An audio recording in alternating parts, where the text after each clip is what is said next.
Americans will have 8 candidates to choose from in the June primary race for governor. And if the latest polls are any indication, Bobby Charles is the candidate to beat. He is a lawyer with a long history of public service who has never run for public office until now. And he recently sat down for an interview with political brew host Phil Hirschkorn. I grew up in a small town here in Maine. Bobby Charles's resume is heavy on Washington experience, Capitol Hill, the Reagan White House, the George W. Bush State Department. Working as an assistant secretary of state, managing billions of dollars, dramatically making the State Department more efficient in operations. Also training all the Iraqi police. I like big projects. After 9/11, Charles served a decade as a naval intelligence officer.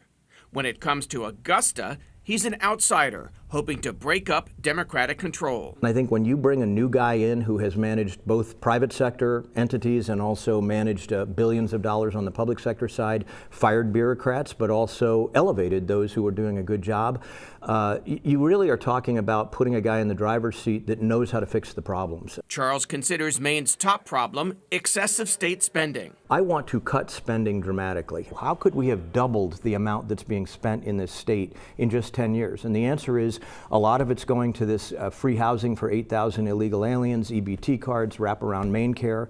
A lot of it is fraud. Charles proposes phasing out the state income tax over 4 years, leaving more money in people's pockets. The average we're shooting for is about $5,000. That's the median that someone pays in personal income tax in this state. Like other Republican candidates, Charles wants to repeal the new law that prohibits Maine law enforcement from cooperating with federal immigration investigations and operations. A sanctuary state is a sanctuary for criminal aliens, okay? He's focused on reducing crime, drug trafficking, and addiction. We should be dramatically increasing the law enforcement presence, local and state and federal, in all 16 counties. We need residential treatment. We have 315 beds, I think, by the last count, in a state of 1.4 million people. We have 30,000 addicted and 10% over the age of 12. That is absurd. On reproductive rights, Charles objects to the 2023 law signed by Governor Janet Mills that permits abortion if deemed medically necessary after fetal viability at 24 weeks. In my personal view, abortion is abhorrent, and I think that the idea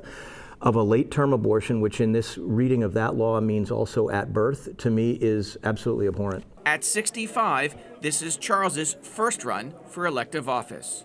Phil Hirschkorn for News Center, Maine. By the way, if you would like to see Phil's full interview with Bobby Charles, you will find it on our News Center Maine Plus streaming app, along with interviews with other candidates. You can download that app for free to your television on Roku, Amazon Fire, and Apple TV devices.